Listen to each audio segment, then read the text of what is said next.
മാർക്കറ്റിൽ നിങ്ങൾ എന്താണ് എന്ന് മനസ്സിലാക്കിയിട്ട് വേണം നിങ്ങൾ മാർക്കറ്റിനോട് ബിഹേവ് ചെയ്യാൻ. അതിന് സംരംഭകരെ നമ്മളൊരു 4 കാറ്റഗറി ആയിട്ട് തരംതിരിച്ചിട്ടുണ്ട്. ഇതിൽ മാർക്കറ്റ് ലീഡേഴ്സ് വരും, മാർക്കറ്റ് ഫോളോവേഴ്സ് വരും, മാർക്കറ്റ് ചലഞ്ചേഴ്സ് വരും, നിഷ് ഫോക്കസ് ചെയ്യുന്ന മാർക്കറ്റേഴ്സ് വരും. മാർക്കറ്റ് ലീഡേഴ്സ് എന്ന് പറയുമ്പോൾ ഇവരെപ്പോഴും രാജാക്കന്മാരായിരിക്കും.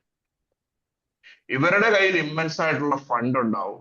ഇവരത് വെച്ചിട്ട് ഇവരെപ്പോഴും ഒരു രാജാവ് ആയിട്ടായിരിക്കും മാർക്കറ്റിൽ നിൽക്കുക. രണ്ടാമത് നമുക്ക് വരുന്ന കാറ്റഗറിയാണ് മാർക്കറ്റ് ചലഞ്ചേഴ്സ്. അപ്പൊ മാർക്കറ്റ് ചലഞ്ചേഴ്സ് എന്താണ് മാർക്കറ്റിൽ ചെയ്യുന്നതെന്ന് ചോദിച്ചു കഴിഞ്ഞാൽ, ഈ മാർക്കറ്റ് ചലഞ്ചേഴ്സ് മാർക്കറ്റിൽ വരുന്നത് മാർക്കറ്റ് ലീഡേഴ്സിനെ തോപ്പിച്ച് ആ സ്ഥാനം എടുക്കാൻ വേണ്ടിയിട്ടായിരിക്കും.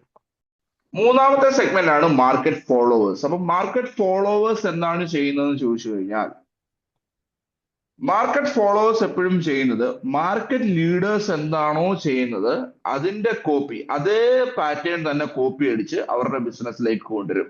അതാണ് മാർക്കറ്റ് ഫോളോവേഴ്സ് ചെയ്യുന്നത്. കാറ്റഗറിയാണ് നിഷ് ഫോളോവേഴ്സ്. ഒരു പ്രത്യേക കാറ്റഗറിയെ മാത്രം, ഒരു നിഷിലേക്ക് മാത്രം ഫോക്കസ് ചെയ്യുന്ന ആൾക്കാർ.